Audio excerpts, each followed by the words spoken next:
I didn't realize my marriage would be upstaged by a Samsung ringtone, but here we are. The wedding venue was everything Jennifer had dreamed of.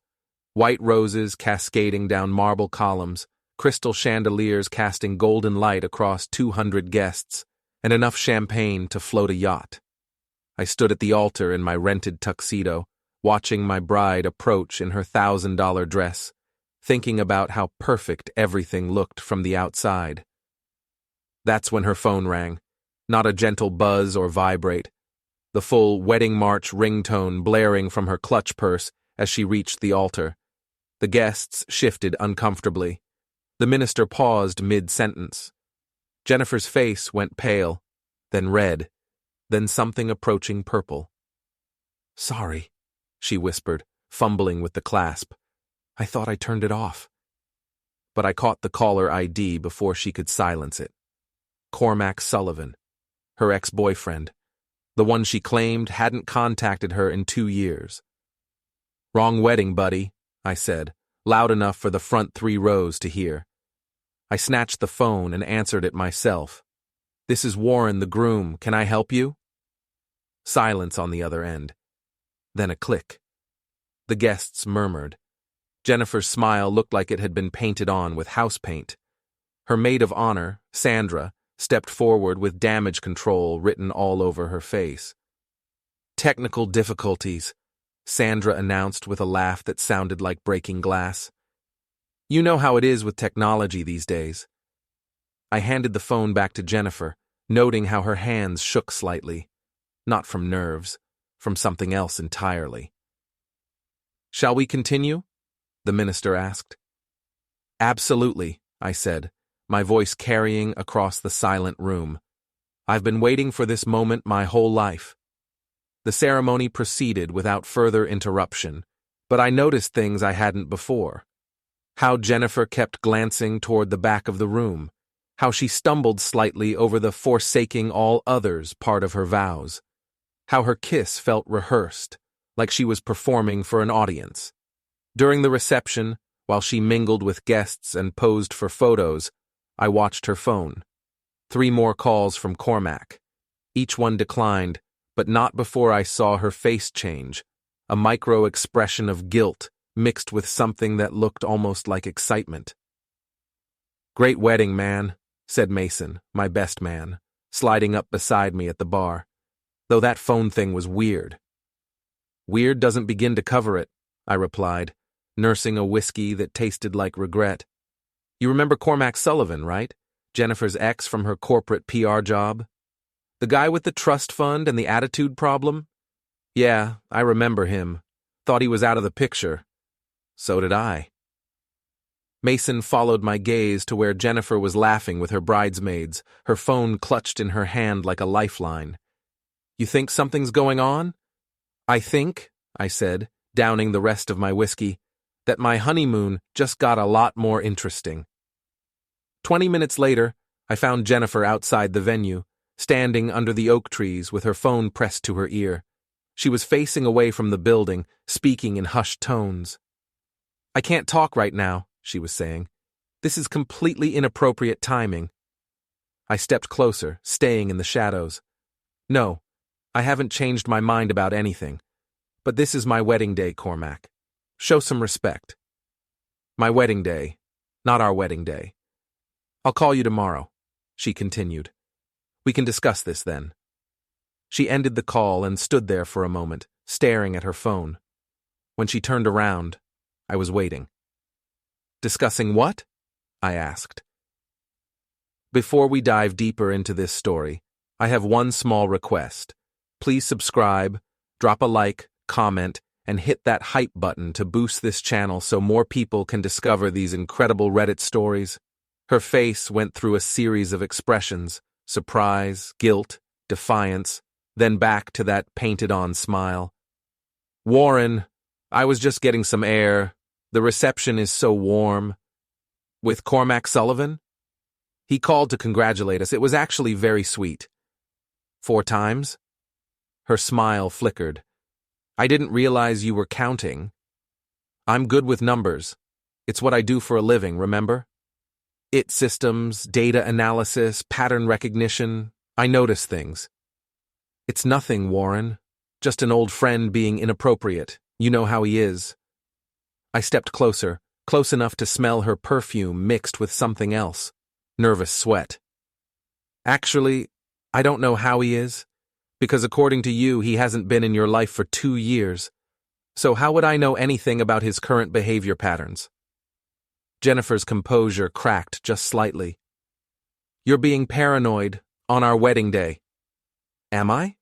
Because from where I'm standing, it looks like my new wife is taking secret phone calls from her ex-boyfriend, while our guests are inside eating cake and wondering where the bride disappeared to.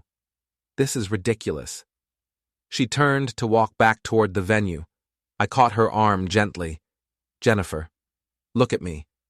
She did, and for just a moment, I saw something in her eyes that made my stomach drop. Not love, not even guilt. Something calculating. I love you, she said, but it sounded like she was reading from a script. I married you today. Isn't that enough? It should be, I replied. But somehow I don't think it is. We walked back to the reception in silence, her arm linked through mine for appearances. The guests applauded as we entered, and Jennifer immediately transformed back into the radiant bride, accepting congratulations and posing for more photos. I played my part too, smiling and shaking hands and making small talk about our honeymoon plans. But my mind was elsewhere, processing data like the computer systems I managed at work. 4 phone calls during our wedding reception. Secretive conversation outside. Defensive responses when questioned. Pattern recognition suggested probability of ongoing relationship with ex-boyfriend. 87%.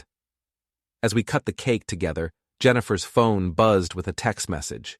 She glanced at it reflexively, and I caught a glimpse of the sender, Cormac. The message preview read, "Can't wait to see you tomorrow." Jennifer saw me looking and quickly turned the phone face down, but it was too late. The data was collected, filed, and analyzed. My new wife was planning to see her ex-boyfriend tomorrow, the day after our wedding. "Smile for the photographer," Jennifer whispered through gritted teeth. I smiled, but I was already thinking about tomorrow, and the day after that, and all the days that would follow. Jennifer thought she was playing a game I didn't know about. She was about to learn how wrong she was. The honeymoon suite at the Grand Marriott was everything the brochure promised. King-size bed with Egyptian cotton sheets, champagne chilling in an ice bucket, rose petals scattered across the marble bathroom. Jennifer had insisted on staying local instead of flying somewhere exotic, claiming she was too exhausted from wedding planning to travel. Now I understood why. She was asleep beside me, her phone charging on the nightstand. The soft blue light of the screen cast shadows across her face as notifications continued to arrive throughout the night. I'd been lying awake for 3 hours, listening to the gentle buzz of incoming messages. At 3:17 a.m., I carefully slid out of bed and padded to the bathroom. Jennifer stirred but didn't wake. Her phone buzzed again. I'd helped Jennifer set up her cloud backup system 6 months ago, back when we were planning the wedding, and she was worried about losing photos. I'd used my IT credentials to create a secure backup that would sync across all her devices.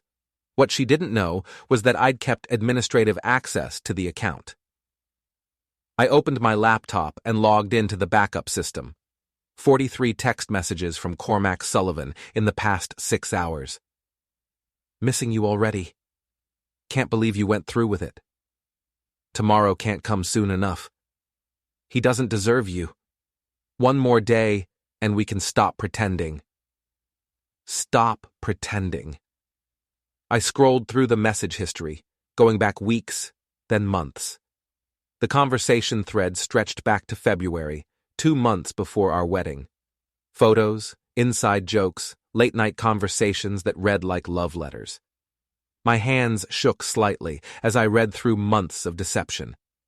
Jennifer hadn't just been talking to her ex, she'd been planning a future with him. "Warren?" Jennifer's voice came from the bedroom. "Is everything okay?" I closed the laptop and flushed the toilet for cover. Just couldn't sleep. Too much excitement, I guess. When I returned to bed, she curled up against me, her head on my chest. "I love you," she murmured. "I love you too," I replied automatically. But the words felt hollow now, like echoes in an empty room. Jennifer's phone buzzed with another message. This time she reached for it even in her half-asleep state, checking the notification before settling back down. I waited until her breathing became regular again, then carefully extracted myself from her embrace. Back in the bathroom, I reopened the laptop and continued reading. The messages painted a clear picture. Jennifer and Cormac had rekindled their relationship in February, right around the time she'd started acting distant. They'd been meeting for coffee, lunch, and eventually dinner.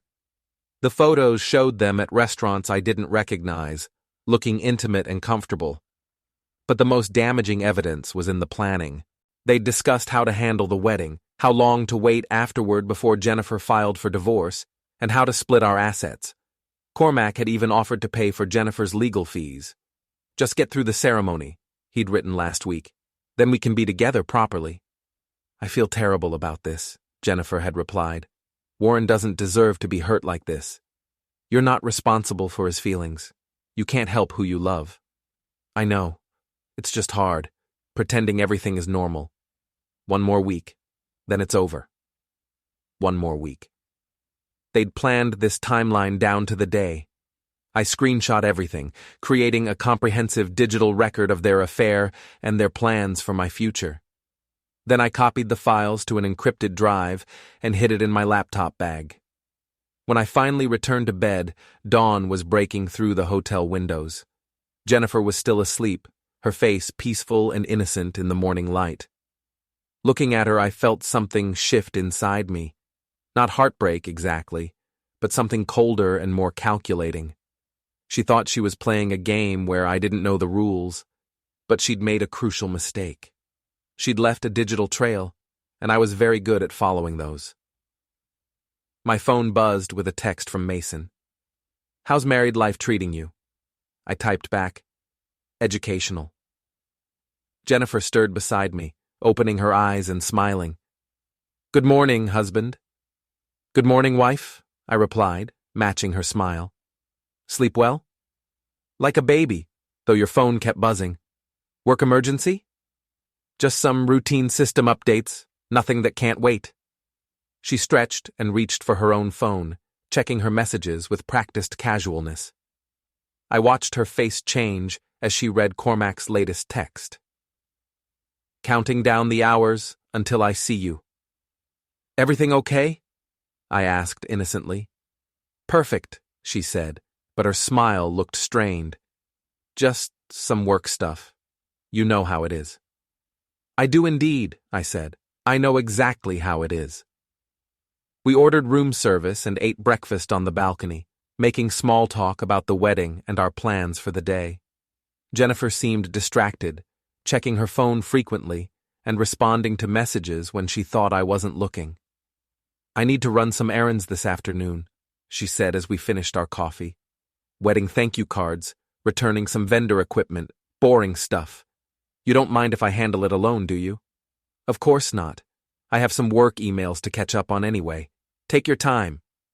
She kissed my cheek, and I caught a whiff of her perfume, the same scent I'd fallen in love with 2 years ago. Now it just smelled like deception. After she left, I opened my laptop and began planning. Jennifer thought she held all the cards, but she'd underestimated her opponent. I wasn't just Warren the IT guy anymore. I was Warren the husband who'd been played for a fool, and I had resources she didn't know about. I started with social media, creating fake accounts and following both Jennifer and Cormac's public profiles. Then I accessed the neighborhood group chat that Jennifer had added me to months ago, a gossipy network of wives and neighbors who shared everything from restaurant recommendations to relationship drama. Mrs. Rowley from 3 houses down was the unofficial queen of neighborhood gossip. She posted constantly about everyone's business, from who was getting divorced to who was having financial troubles. She'd be a useful ally if I played this right. I crafted my first post carefully. Thanks everyone for the wedding wishes. Jennifer and I are so grateful for all the support from our neighbors. Looking forward to building our life together in this wonderful community. Innocent enough, but it established the narrative. Warren and Jennifer, the happy newlyweds, supported by their community. My phone rang. Mason. Hey, how's the honeymoon suite? Enlightening, I said. Listen, I need a favor. Remember that boxing gym you used to train at? Think they'd let me join? Kurt's place? Sure, but why the sudden interest in boxing? You've never shown any interest in sports.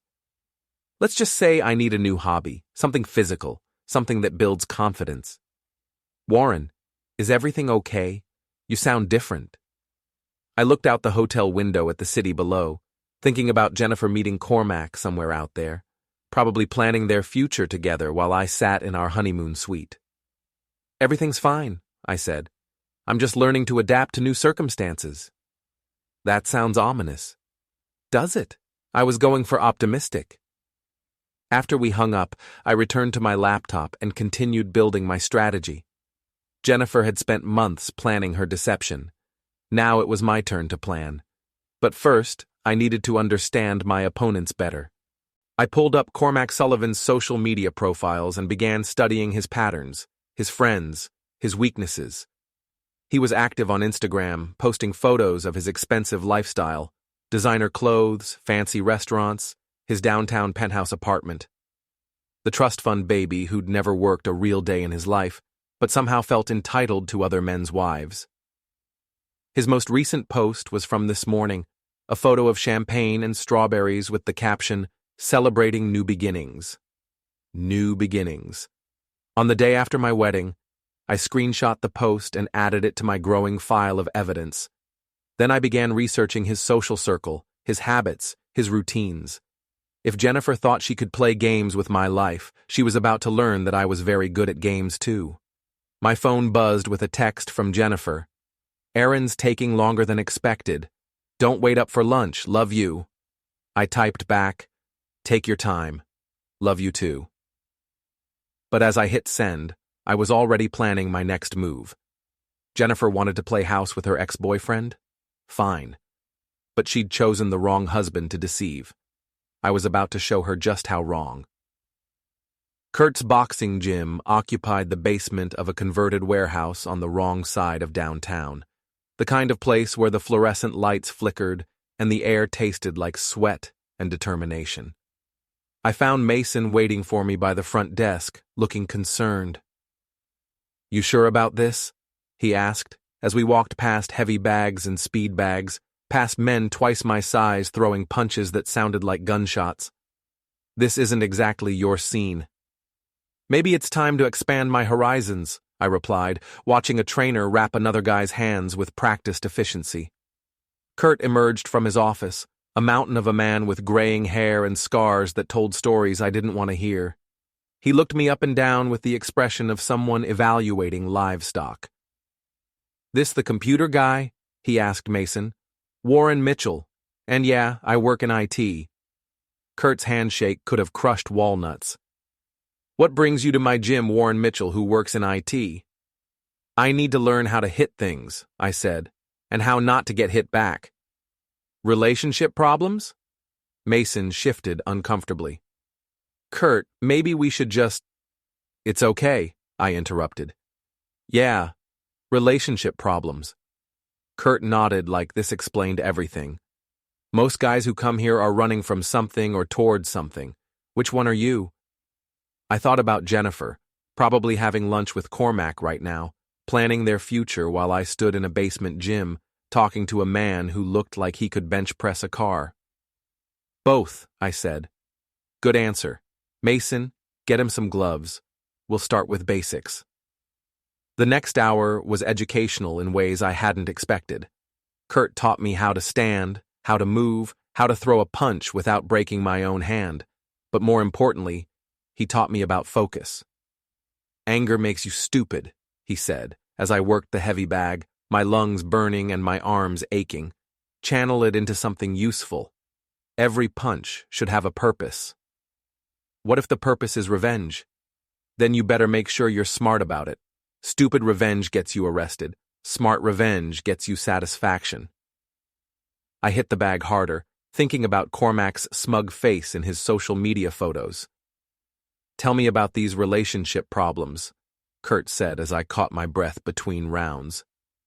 My wife is having an affair with her ex-boyfriend. They planned it before our wedding. I found out yesterday. Kurt whistled low. That's rough. What are you planning to do about it? I'm still working on that part. Well, while you're working on it, keep coming here. Physical confidence changes everything. Changes how you walk, how you talk, how other people see you. Might change how your wife sees you too. I don't think I want her to see me differently, I said, throwing another combination at the bag. I think I want her to see me clearly for the first time. After the workout, Mason and I grabbed coffee at a diner across the street. My hands were shaking slightly from exertion, but I felt more awake than I had in months. You want to talk about what's really going on? Mason asked. I pulled out my phone and showed him some of the screenshots I'd taken from Jennifer's messages. His expression darkened as he read. Holy crap, Warren, this is bad. It gets worse. I showed him the timeline, the planning, the discussion about divorce proceedings. What are you going to do? I'm going to give them exactly what they want, I said, just not the way they expect it. That sounds ominous. Everyone keeps saying that. Maybe I should work on my delivery. Mason leaned forward. Seriously, what's your plan? Because if you're thinking about doing something stupid, I'm thinking about doing something smart. There's a difference. My phone buzzed with a text from Jennifer. Home in an hour. Hope you had a productive day. I showed Mason the message. She's been with him for 6 hours. Errands don't take 6 hours. How do you know she was with him? I pulled up Cormac's Instagram story from 2 hours ago, a photo of 2 coffee cups on a restaurant table captioned, Perfect afternoon with perfect company. Jennifer's bracelet was visible in the corner of the frame. He's not even trying to hide it, Mason said. This guy has some nerve. That's going to work in my favor. How? Arrogant people make mistakes. They get sloppy because they think they're untouchable. I finished my coffee and stood up. I need to get home. Time to play the loving husband. Warren, be careful. I know you're hurt, but don't do anything that's going to make your situation worse. My situation can't get worse, I replied. But theirs can. I drove home through the suburban streets of our neighborhood, past the manicured lawns and perfect houses that hid their own secrets. Mrs. Rowley was in her front yard, tending to her rose bushes and probably keeping track of everyone's comings and goings. I parked in our driveway and walked over to say hello. Warren, how are you enjoying married life? It's been an adventure so far, I said, learning new things about my wife every day. That's wonderful. Jennifer is such a lovely girl. You're very lucky. I'm beginning to realize just how lucky, I agreed. Have you seen her today? She said she was running errands, but I wanted to surprise her with flowers. Mrs. Rowley's eyes lit up with the prospect of useful gossip. Oh, she left around noon in that nice car of hers. Haven't seen her come back yet. Probably stuck in traffic, I said casually. You know how downtown gets on weekends. Downtown? I thought she was going to the mall. That's the direction she headed. Interesting.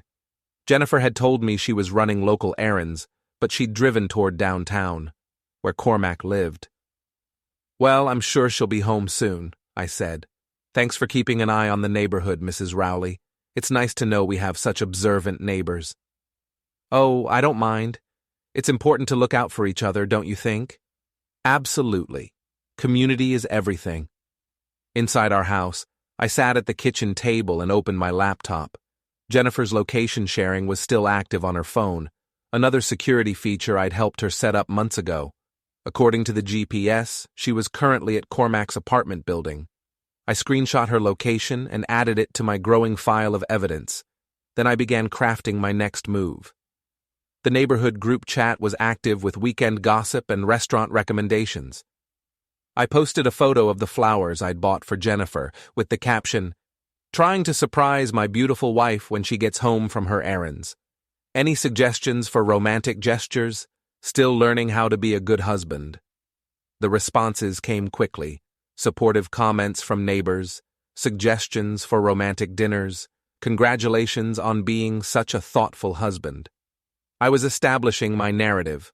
Warren, the devoted newlywed, trying his best to make his wife happy. My phone buzzed with a call from Jennifer. "Hi, honey," I answered. "How are the errands going?"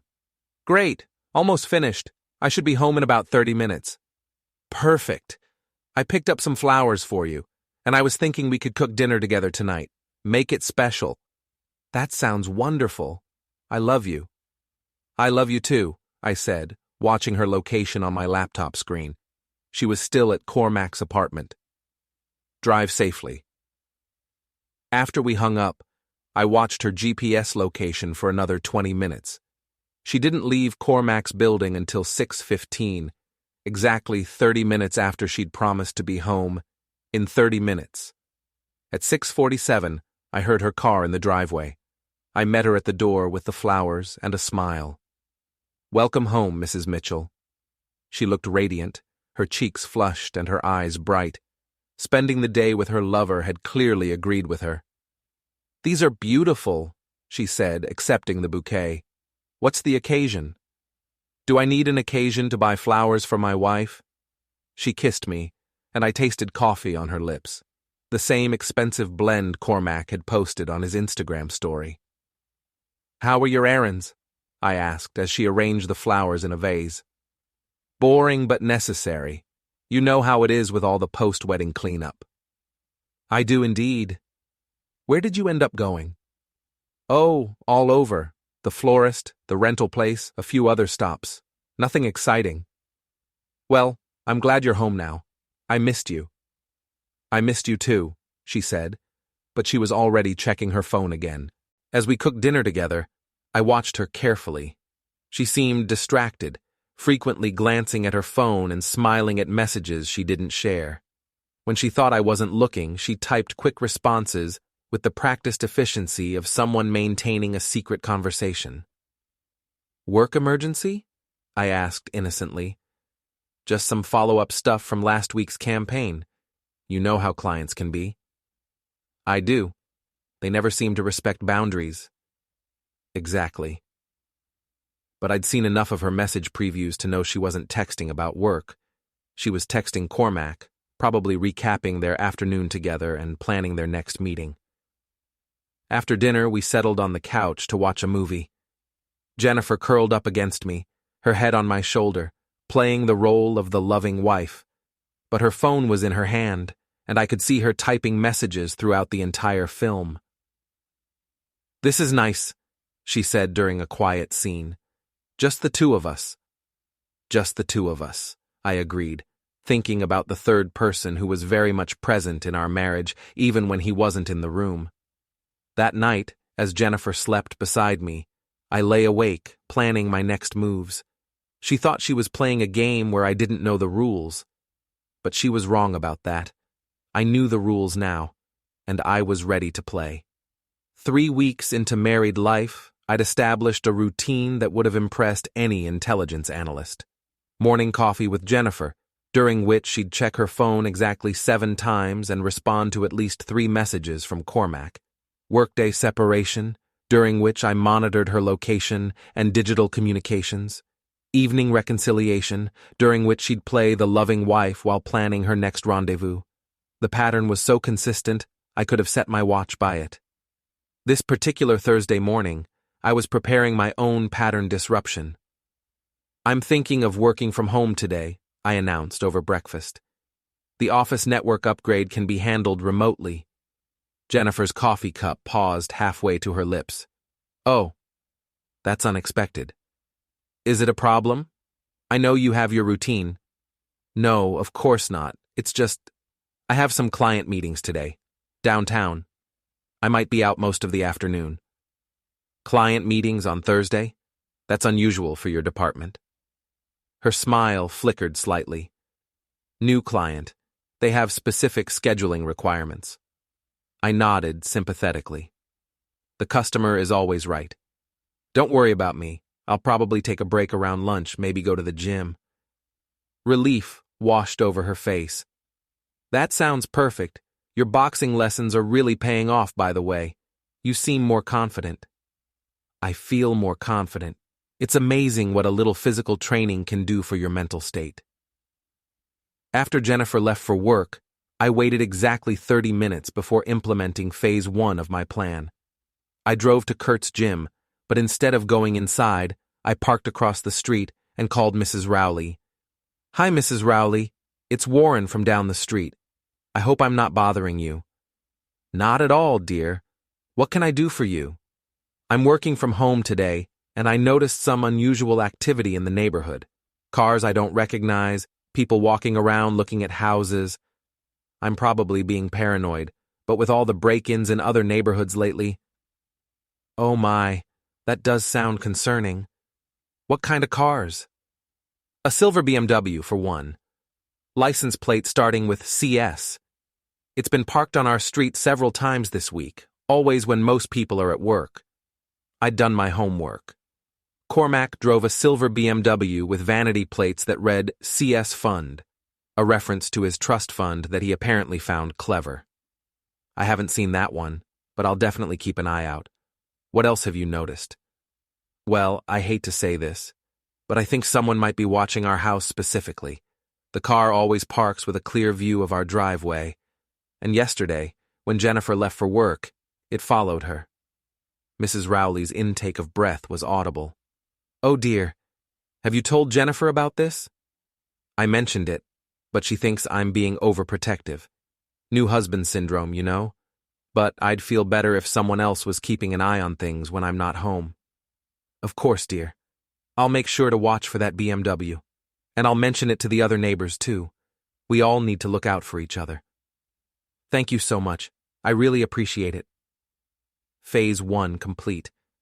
Now Mrs. Rowley would be watching for Cormac's car, and she'd spread the word to other neighbors.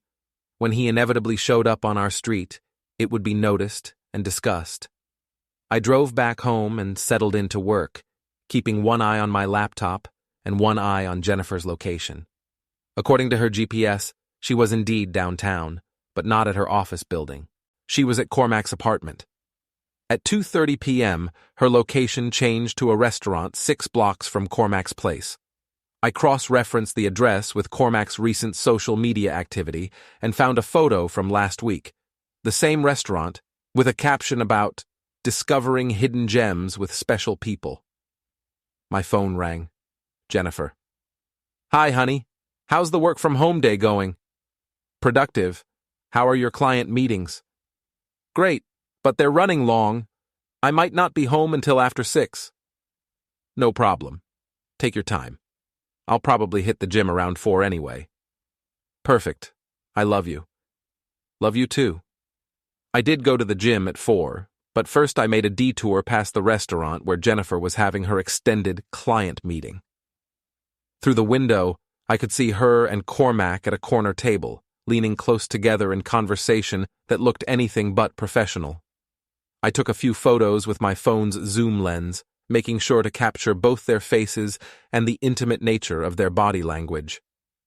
Then I drove to Kurt's gym and worked out my frustrations on the heavy bag. "You're getting stronger," Kurt observed as I finished a particularly aggressive combination. "But you're still angry. Anger makes you predictable. What's the alternative?" "Cold calculation. Hot revenge burns out fast. Cold revenge lasts." "How do you know so much about revenge?" Kurt's smile was grim. "Let's just say I've had some experience in the field. You want my advice?" "I'm listening." "Whatever you're planning, make sure it serves your long-term interests, not just your short-term satisfaction. The best revenge is living well, but sometimes living well requires a little strategic maneuvering first." I thought about that as I drove home.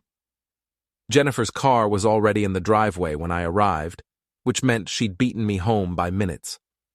She was in the kitchen, starting dinner preparations, still glowing from her afternoon with Cormac. "How was the gym?" she asked, kissing my cheek. "Enlightening. How were your meetings?" "Successful. We landed the account." "That's wonderful. Which company was it again?" She paused, just for a fraction of a second. "Sullivan Marketing Solutions. They're expanding into our market." Sullivan, Cormac's last name. She was getting sloppy with her lies, or maybe she was testing to see if I'd catch the reference. "Sounds promising," I said. "I hope they're good clients to work with." "I think they will be. We have a lot of follow-up meetings scheduled." "I bet you do." That evening, as we watched television together, my phone buzzed with a text from Mrs. Rowley. "Saw that BMW you mentioned parked on Maple Street this afternoon. Took a photo of the license plate. Should I call the police?" I showed Jennifer the message. "Mrs. Rowley thinks we have a stalker." Jennifer's face went pale as she read the text. "That's weird. What kind of BMW?" "Silver one. She got the license plate. CS Fund. Mean anything to you?" "No," she said quickly. "Should it?" "Probably not. But it's strange that someone would be watching our house. Makes you wonder what they're looking for." "Maybe it's just a coincidence. Someone visiting another house on the street." "Maybe, but Mrs. Rowley said it's been there multiple times, always when we're not home. That seems like more than coincidence." Jennifer's phone buzzed with a message. She glanced at it reflexively, then quickly turned the screen face down. "Everything okay?" I asked. "Fine, just work stuff."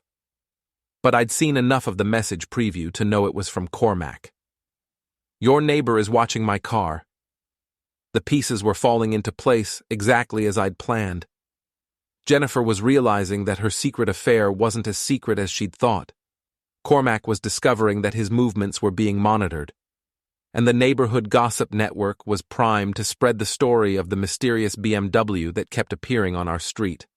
"I should probably call Mrs. Rowley back," I said. "Let her know we appreciate her keeping an eye on things." "Is that necessary? I mean, we don't want to encourage her to be too involved in our business." "She's just being a good neighbor. Besides, in a situation like this, it's better to have too much information than not enough." I called Mrs. Rowley and thanked her for her vigilance, encouraging her to keep watching and to let other neighbors know about the suspicious vehicle. By tomorrow, half the street would be on the lookout for Cormac's BMW. After Jennifer went to bed, I sat in my home office and reviewed my growing file of evidence. Photos of Jennifer and Cormac together, screenshots of their text conversations, GPS tracking data showing her real locations versus her claimed activities, and now witness reports of Cormac's car in our neighborhood. I was building a comprehensive case, not for court, but for the court of public opinion. When the time came to reveal Jennifer's affair, I'd have documentation that would make denial impossible. But more importantly, I was making them paranoid. Jennifer was realizing that her movements were being noticed. Cormac was discovering that his presence in our neighborhood was being reported. They were starting to feel the pressure of scrutiny, the discomfort of having their secret relationship exposed to unwanted attention. This was just the beginning. Soon, they'd learn what it felt like to have their private lives become public entertainment, and I'd be there to watch it all unfold. The neighborhood block party was Sandra's idea, announced in the group chat with her typical enthusiasm for social orchestration. "End of summer celebration. Everyone bring a dish and let's catch up on all the neighborhood news." Perfect timing. I'd been looking for an opportunity to accelerate my timeline. "Sounds fun," I replied in the group chat. "Jennifer and I will bring dessert. Looking forward to catching up with everyone." Jennifer was less enthusiastic when I told her about the party. "This Saturday? I might have plans." "What kind of plans?" "Just personal stuff, errands I've been putting off." "More errands? You've been running a lot of errands lately." Her smile was strained. "You know how it is. Life admin never ends." Well, cancel them. This is important for neighborhood relations. Besides, Mrs. Rowley specifically mentioned she wants to talk to us about the BMW situation. Jennifer's expression changed. What BMW situation? The one I told you about. The silver BMW that's been watching our house. She's been tracking its appearances, and apparently other neighbors have noticed it too. That's concerning. It is. Which is why we should go to the party and coordinate with our neighbors. Community safety is everyone's responsibility. The party was held in the Hendersons' backyard, a sprawling space with string lights and picnic tables that created the perfect setting for suburban gossip. I arrived with Jennifer and a store-bought cheesecake, immediately gravitating toward the cluster of neighbors discussing local security concerns. "Warren!" Mrs. Rowley waved me over. "I was just telling everyone about that suspicious BMW. Any new developments?" I asked, noting how Jennifer tensed beside me. 3 more sightings this week, always during weekday afternoons, always parked with a view of your house. Margaret from 2 streets over said she saw it following a woman who looked like Jennifer. Jennifer's grip on my arm tightened. "Following me? Are you sure?" "That's what Margaret said. Silver BMW, license plate CS Fund, following a brunette woman in a red sedan. That's your car, isn't it, Jennifer?" "Yes, but I haven't noticed anyone following me." "You wouldn't necessarily notice," I said supportively. "Professional stalkers are good at staying undetected. The question is, who would want to follow you?" Sandra appeared beside us, carrying a wine glass and wearing her signature expression of concerned interest. "Follow Jennifer? What's going on?" Mrs. Rowley launched into a detailed recap of the BMW sightings, complete with dates, times, and locations. I watched Jennifer's face grow paler with each detail. "Have you called the police?" Sandra asked. "Not yet," I said. "We wanted to gather more information first. But if this person is actually following Jennifer, you should definitely call the police," said Tom Henderson, our host. "Stalking is a serious crime." "I don't think it's stalking," Jennifer said quickly. "It's probably just a coincidence." 3 weeks of coincidences? Mrs. Rowley shook her head. "That's not coincidence, dear. That's a pattern." I pulled out my phone. "You know what? Let me post about this in the neighborhood app. Get everyone to keep an eye out. The more people watching, the safer Jennifer will be." "Warren, that's not necessary," Jennifer started, but I was already typing. "Neighborhood alert. Silver BMW, license CS Fund, has been spotted multiple times watching our house and following my wife. If you see this vehicle, please document the time, location, and contact me immediately. We're considering involving police but want to gather more evidence first. Thanks for helping keep our community safe." I posted it to 3 different neighborhood apps and the local community Facebook group. Within minutes, the responses started pouring in. "Saw this car on Tuesday around 3 p.m. on Oak Street. Same car was parked outside the coffee shop downtown when I was there yesterday. My Ring doorbell caught this license plate driving slowly past my house." I showed the responses to the growing crowd around us. "Looks like this person has been active all over the neighborhood." "This is really creepy," Sandra said, reading over my shoulder. "Jennifer, do you have any idea who might be doing this?" Jennifer looked trapped, her eyes darting between the faces surrounding her. "No, I can't think of anyone." "What about ex-boyfriends?" Mrs. Rowley suggested. "Sometimes they have trouble letting go." No, there's no one like that." But I could see the panic in her eyes. She was realizing that her secret relationship with Cormac was about to become very public, very quickly. Every neighbor in a 5-block radius was now on the lookout for his car. My phone buzzed with a new comment on my post. "This is Cormac Sullivan. The car belongs to me. I'm not stalking anyone. This is harassment." Perfect. He'd taken the bait. I showed the comment to everyone gathered around us. "Well, that's interesting. He says his name is Cormac Sullivan and he's not stalking anyone, but he doesn't explain why he's been watching our house." "Sullivan," Sandra repeated thoughtfully. Jennifer, doesn't that name sound familiar? Jennifer's face had gone completely white. Maybe. It's a common name. Wait, Mrs. Rowley said, pulling out her own phone. Let me look him up on social media. Cormac Sullivan, silver BMW. I watched Jennifer's panic grow as Mrs. Rowley scrolled through search results. In about 30 seconds, she was going to find Cormac's Instagram profile, complete with photos that included Jennifer.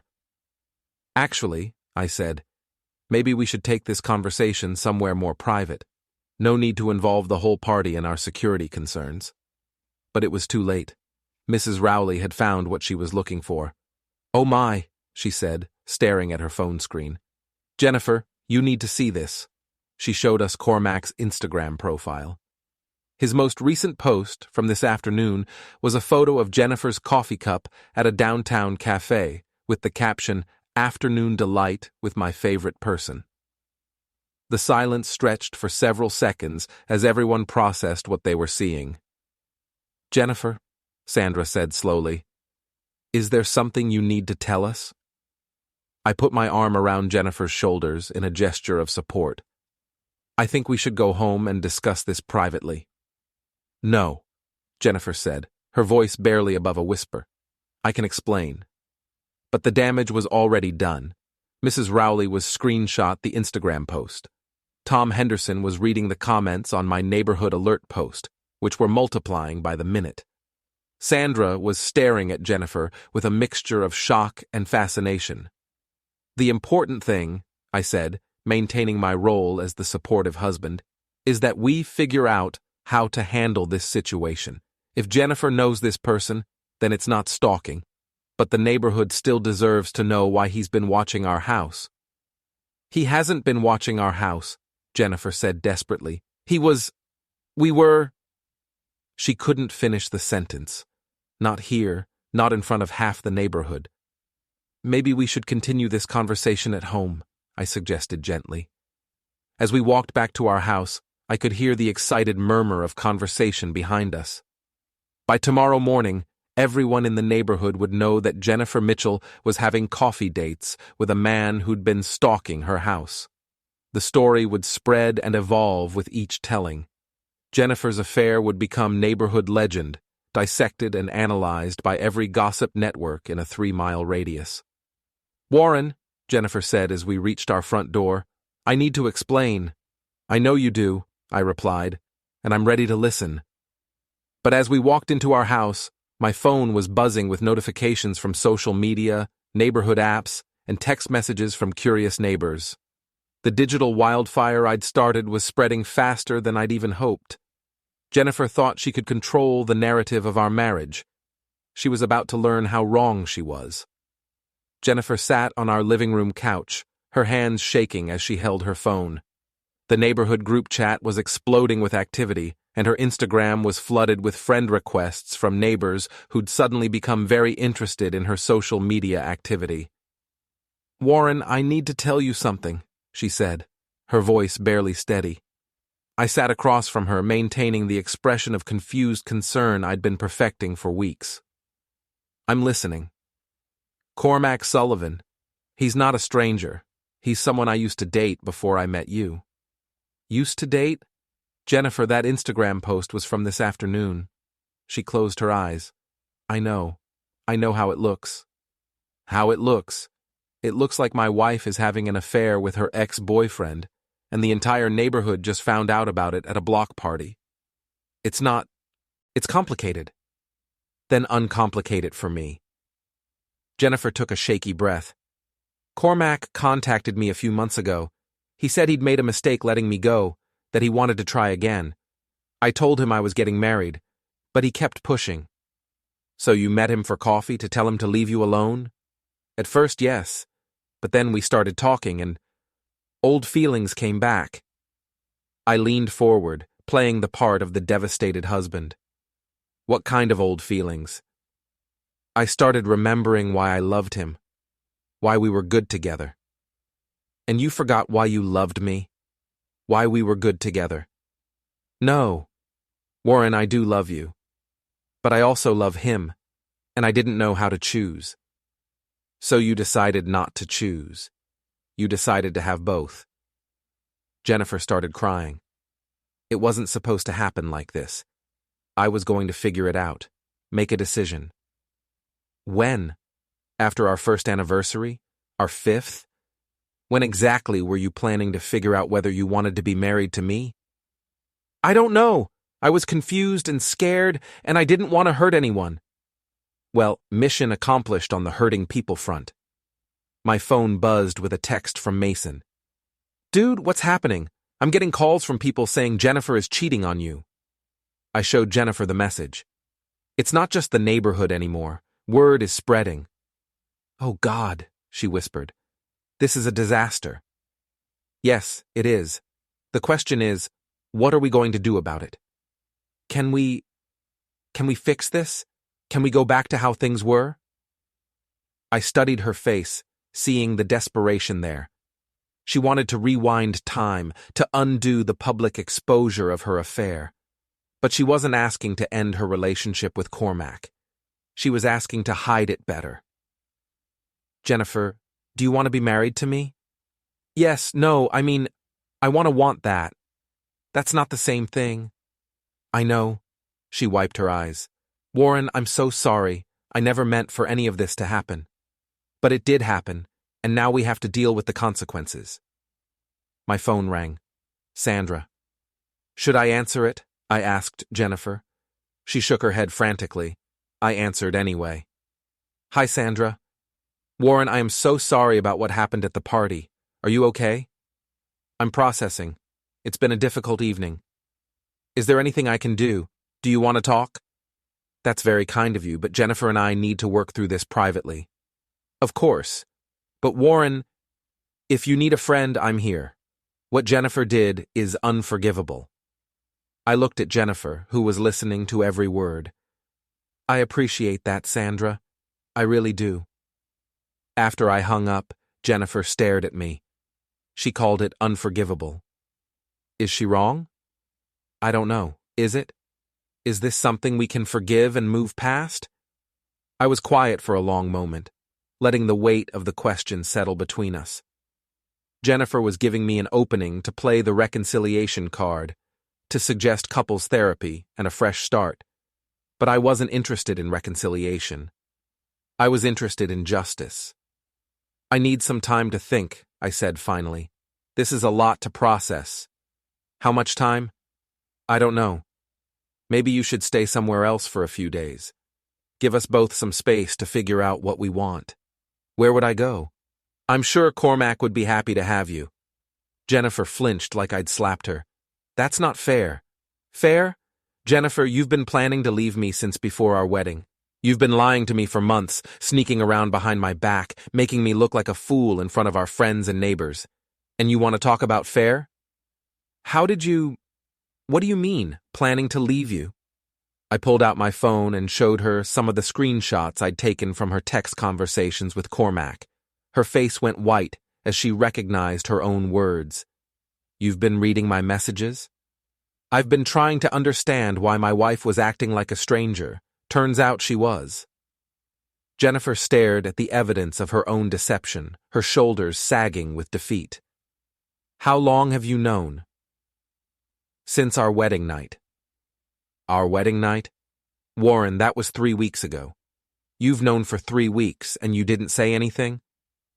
I was gathering information, trying to understand the scope of the problem. The scope of the problem? I'm your wife, not a computer system you need to debug. Are you? Because from where I'm sitting, it looks like you're Cormac's girlfriend, who happens to be legally married to me. She didn't have an answer for that. My phone buzzed with another notification. Cormac had posted a new Instagram story, a photo of a packed suitcase with the caption, "Sometimes love requires sacrifice." I showed it to Jennifer. Looks like your boyfriend is ready for you to make your choice. He's not my boyfriend, it's complicated. No, Jennifer, it's simple. You're either married to me or you're not. You're either committed to this relationship or you're not. The only complicated thing is the web of lies you've built around your affair. Jennifer stood up abruptly. I need some air. I need to think. Take your time. But Jennifer, when you come back, I want the truth. All of it. No more lies, no more manipulation, no more games. If you want to save this marriage, you're going to have to earn it. She grabbed her purse and headed for the door. Where are you going? I asked. I don't know. Somewhere I can think clearly. Will you be thinking alone, or will Cormac be helping you think? She paused at the door, her hand on the knob. I deserve that. But Warren, despite everything, despite all the mistakes I've made, I do love you. I know you do, I said, but you love him too. And that's the problem. After she left, I sat in our living room and watched the social media storm continue to build. The neighborhood group chat had moved from concern about a stalker to fascination with a love triangle. My phone was buzzing constantly with calls and messages from friends, neighbors, and even people I barely knew. I'd accomplished exactly what I'd set out to do. Jennifer's affair was now public knowledge, her reputation in ruins, her carefully constructed image of the perfect wife completely destroyed. But as I sat there in the quiet house, surrounded by the debris of my marriage, I realized that revenge was a lot lonelier than I'd expected. My phone rang. Kurt from the gym. Heard you're having some relationship drama, he said without preamble. News travels fast. Small community. You okay? I'm exactly where I planned to be. That doesn't answer my question. I thought about that. Was I okay? I'd successfully exposed Jennifer's affair, humiliated her publicly, and destroyed her relationship with Cormac. I'd gotten everything I'd wanted, so why did it feel so empty? I'm fine, I said, just figuring out my next move. You sure about that? Because revenge is like boxing. You can win the fight and still get hurt in the process. What are you suggesting? I'm suggesting that maybe it's time to think about what you actually want, not just what you want to take away from other people. After we hung up, I walked through our house, looking at the photos of Jennifer and me that lined the walls. Our engagement pictures, vacation photos, candid shots from happier times. In every image, we looked genuinely happy together. Had it all been a lie? Or had something real been lost along the way? My phone buzzed with a text from an unknown number. This is Cormac. We need to talk. I stared at the message for a long moment. Jennifer's lover wanted to have a conversation. The man who'd helped destroy my marriage wanted to talk. I typed back, tomorrow, 2 p.m., Riverside Park, come alone. It was time to meet my opponent, face to face. Riverside Park was nearly empty on a Tuesday afternoon, just a few joggers and dog walkers enjoying the late summer weather. I sat on a bench overlooking the lake, watching for Cormac's silver BMW. He arrived exactly on time, parking in the lot and walking toward me with the confident stride of a man accustomed to getting what he wanted. Up close, he was exactly what I'd expected, tall, well-dressed, with the kind of casual arrogance that comes from never having to worry about money. He sat down beside me without invitation, maintaining careful distance. Warren, he said, thanks for agreeing to meet. Cormac, you wanted to talk, so talk. I want to apologize.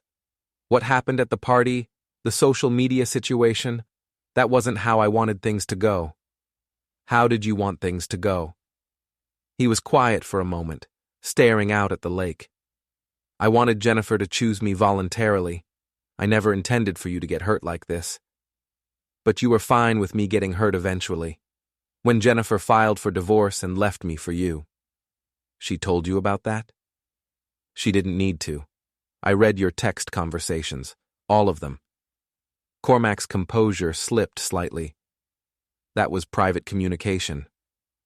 Nothing is private when it involves my wife. She's not happy with you, Warren. She hasn't been for months. And you think she'll be happy with you? I think she deserves to be with someone who understands her, someone who can give her the life she wants. I turned to look at him directly. What kind of life is that? Travel, adventure, freedom from financial stress, I can offer her things you can't. Like what? A trust fund? A penthouse apartment? The ability to cheat on her husband without consequences? I can offer her love without conditions. Love without conditions? Is that what you call encouraging her to lie to her husband for months? Helping her plan a divorce behind my back? Meeting her in secret while she played the happy wife at home? Cormac shifted uncomfortably. The situation was complicated. No, it wasn't. It was simple. You wanted something that belonged to someone else, so you took it. Jennifer isn't property. She doesn't belong to anyone. You're right, she doesn't. But she made a commitment to me and you helped her break it. That says something about both of you. We sat in silence for several minutes, watching a family of ducks swim across the lake. Finally, Cormac spoke again. What do you want from me, Warren? I want you to understand something. Jennifer may have chosen to have an affair, but you chose to pursue a married woman. You chose to disrespect my marriage and my relationship. You chose to sneak around behind my back instead of having an honest conversation. Would you have had an honest conversation if I'd come to you and said I wanted your wife back? I considered that. Probably not. But at least I would have respected your honesty. So what happens now? Now you deal with the consequences of your choices, both of you. The social media thing was cruel, Warren. Jennifer's reputation is destroyed. Jennifer destroyed her own reputation. I just made sure people knew about it. She's getting harassment calls, nasty messages from strangers. Her job is in jeopardy. Actions have consequences. She chose to have a public affair with someone who posts about it on Instagram. I just connected the dots for people. Cormac stood up, his composure finally cracking. You're enjoying this. You're enjoying watching her suffer. I stood up too, facing him directly. I'm enjoying watching her face the truth about her choices. For months, she's been living a lie, pretending to be a loving wife while planning to leave me. Now, she has to live with the reality of what she's done. And what about us? Jennifer and me? What about you? Do you think this changes anything? Do you think she's going to come running back to you now that her affair is public? I smiled, and I could see it unsettled him. Cormac, you still don't understand. I don't want her back. What? I don't want her back. A woman who would lie to me for months, who would plan to leave me while pretending to love me, who would humiliate me in front of our friends and neighbors. Why would I want that person in my life? Then what was the point of all this? The point was justice. The point was making sure that actions have consequences. The point was ensuring that neither of you gets to ride off into the sunset together while I'm left picking up the pieces of my destroyed life. Cormac stared at me. You're not the man I expected. No, I'm not. I'm not the pushover husband who would quietly accept being cheated on. I'm not the nice guy who would let his wife and her lover make a fool of him. I'm the man who fights back. By destroying innocent people? Innocent? I laughed. Cormac, you pursued a married woman for months.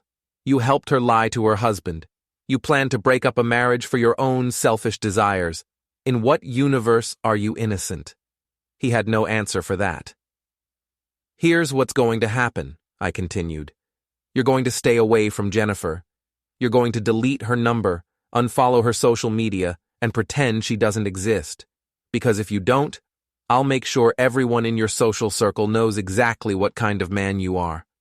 You can't threaten me. I'm not threatening you. I'm promising you. I have documentation of everything. Your messages, your meetings, your plans to destroy my marriage. I can make your life very uncomfortable if you force me to. Cormac looked like he wanted to argue, but something in my expression stopped him. What about Jennifer? He asked. What about her? She loves me. She loves the idea of you. She loves the excitement of sneaking around, the drama of forbidden romance, the fantasy of a different life. But love? Real love requires honesty, commitment, and respect, none of which either of you have demonstrated. I started walking back toward the parking lot. Cormac followed. Warren, wait. I turned back. For what it's worth, I am sorry. I never meant for things to get this messy. No, you just meant to steal another man's wife without any mess at all. That's not how I saw it. That's exactly how you saw it. You saw something you wanted, and you took it, regardless of who got hurt in the process. The only thing you're sorry about is getting caught. I got in my car and drove away, leaving Cormac standing alone in the parking lot. That evening, Jennifer came home. She looked exhausted, her eyes red from crying, her usual confidence completely shattered. "We need to talk," she said. "I'm listening. I've made my choice. I want to try to save our marriage. I want to end things with Cormac and focus on us." I studied her face, looking for sincerity. Why? Because I realize I made a terrible mistake. Because I love you, and I don't want to lose you.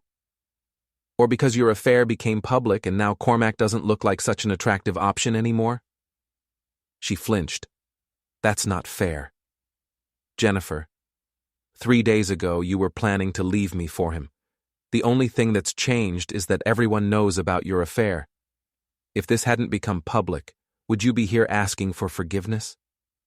She was quiet for a long moment. I don't know, she finally admitted. Maybe not. At least that's honest. So, what happens now?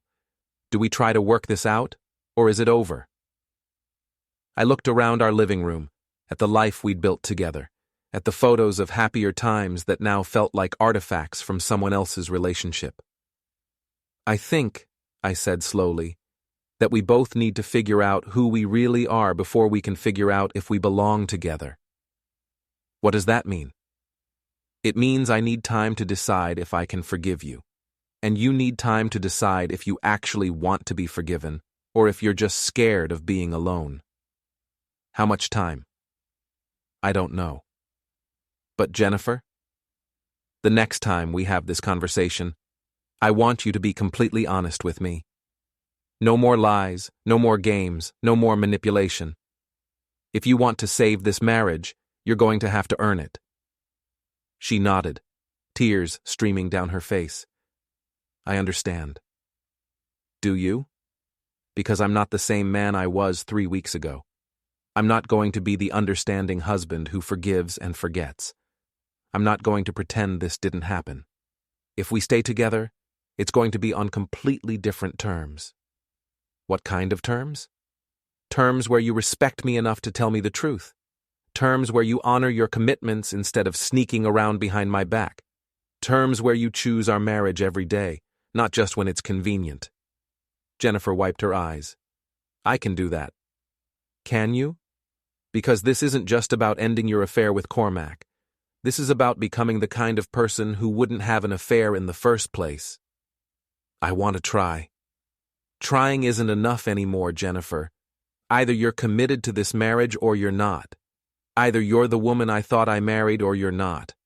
But I'm done with the uncertainty. She nodded again. I understand. Good, because this is your last chance. If you betray me again, if you lie to me again, if you make me look like a fool again, I won't just expose your affair to the neighborhood. I'll make sure everyone in your professional and personal life knows exactly what kind of person you are. Warren, that sounds like a threat. It's not a threat. It's a promise. I've learned that consequences are the only thing that creates real change. So if you want to change, you need to understand what the consequences will be if you don't. Jennifer stared at me for a long moment. You really have changed. Yes, I have. The question is, can you? She didn't answer immediately, and I could see her processing everything I'd said. The old Jennifer would have gotten angry, would have accused me of being controlling or unreasonable. But this Jennifer, the one who'd been publicly humiliated and forced to confront the reality of her choices, seemed to understand that she was in no position to make demands. I'll do whatever it takes, she said finally. We'll see, I replied. We'll see. As I watched her walk upstairs to our bedroom, I realized that Kurt had been right. Revenge was like boxing. You could win the fight and still get hurt in the process. But sometimes getting hurt was worth it, if it meant you learned something important about yourself. I'd learned that I wasn't the pushover husband everyone thought I was. I'd learned that I could fight back when necessary. And I'd learned that sometimes the best way to save a relationship was to be willing to destroy it. Whether Jennifer and I would ultimately stay together remained to be seen. But one thing was certain. If we did, it would be because we both chose it, not because one of us was too weak to choose otherwise. And that, I thought, was a foundation worth building on.